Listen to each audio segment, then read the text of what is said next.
নাগিন গানটা যখন কাজ করি এক্সপিরিয়েন্সটা খুবই ভালো ছিল, বাট আমি জানতাম না যে আউটপুটটা আসলে এত সুন্দর হবে। রুবি ভাইয়াকে স্পেশালি থ্যাঙ্কস এত সুন্দর একটা গানে আমাকে কাস্ট করার জন্য। অ্যান্ড মেরি আপুর কণ্ঠের কথা কি বলবো, মাশাল্লাহ তার কণ্ঠ ভোকাল খুবই সুন্দর, আমি বরাবরই বলে এসেছি। সিয়াম ভাইয়ের সাথে এটা আমার 4th নাম্বার কাজ, এবং তার এর আগেও আমি ওর সাথে ডান্সের ওয়ার্ক করেছি 3টা, বাট এটা এত বড় বা এত সুন্দর ছিল না।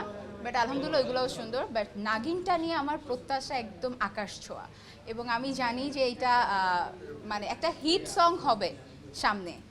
প্রথম অবস্থায় যে পরিমাণ সাড়া আমরা পেয়েছি প্রোমো দেওয়ার পর, আশা করছি যারা মিউজিক ভিডিওটা দেখবে তারা অনেক বেশি তাদের কাছে ভালো লাগবে, বিকজ এই গানের মধ্যে একটা বিট আছে, যারা ডান্স করে তাদের জন্য এটা একদম পারফেক্ট। তাছাড়া একটু প্রেম প্রেম ভাব আছে গানের মধ্যে, সাপ বা হচ্ছে সাপুরে একটা প্রেম প্রেম ভাব আছে, সব কিছু মিলে আমার কাছে মনে হয় গানটা অন অফ দ্য বেস্ট।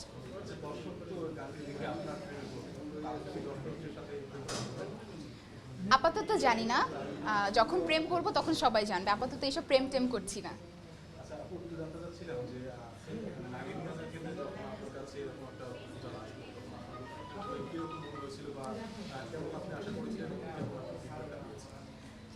আমি বরাবরই বলে আসি যে আমার কোনো কাজের শিডিউলই আসলে আমি দেই না, সেটা সম্পূর্ণ আমার মা দেয়।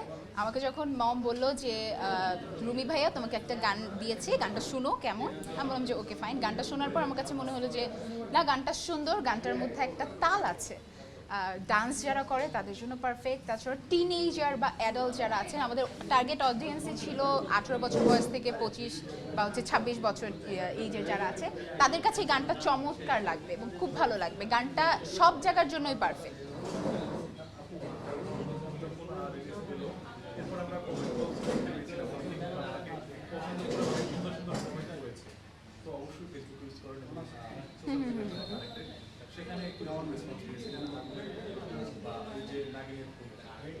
নাগিনেও আমি খুব ভালো মন্তব্য পেয়েছি, দুই একটা হয়তো খারাপ মন্তব্য পেয়েছি, ভালো খারাপ মিলেই থাকবে, এটা স্বাভাবিক।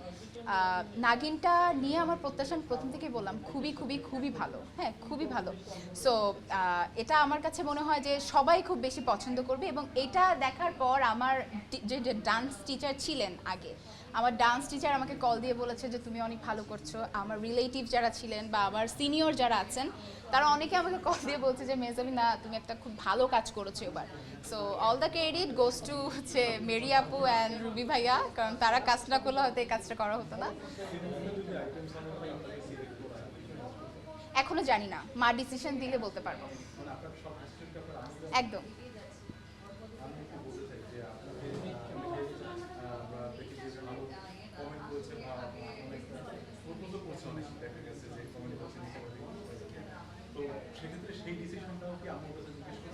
সেই ডিসিশনটা আম্মুকে মানে আম্মুর কাছ থেকেই নিতে হবে, আর যেই ছেলে আমাকে প্রপোজ করবে তার আগে আমার মাকে কনভিন্স করতে হবে, তারপরে আমার কাছে আসতে হবে। আমি আমার ব্যক্তি জীবন নিয়ে আজকে কোনো কথা বলতে চাচ্ছি না, আজকে ফুল একটা আমরা ফুরফুরা মুডে আছি একদম। আজকে আমরা নাগিন নিয়ে কথা বলতে চাই, নাগিন নিয়ে যত প্রশ্ন আছে করেন।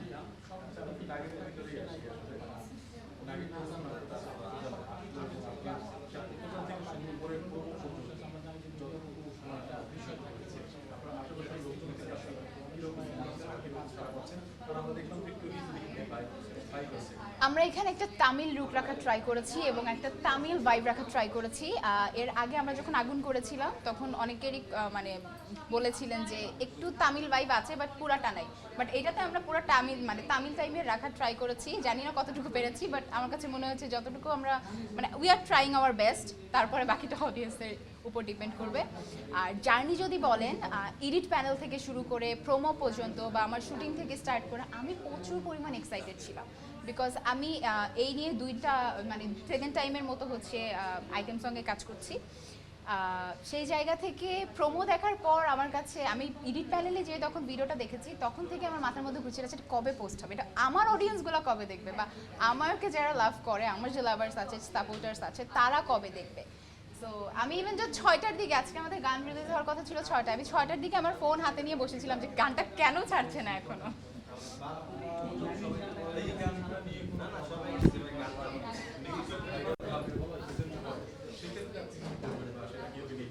আমার কাছে মনে হয় না যে এটার মধ্যে নেগেটিভিটি কিছু আছে বা নেগেটিভভাবে পোস্ট হবে, আশা করছি হবে না।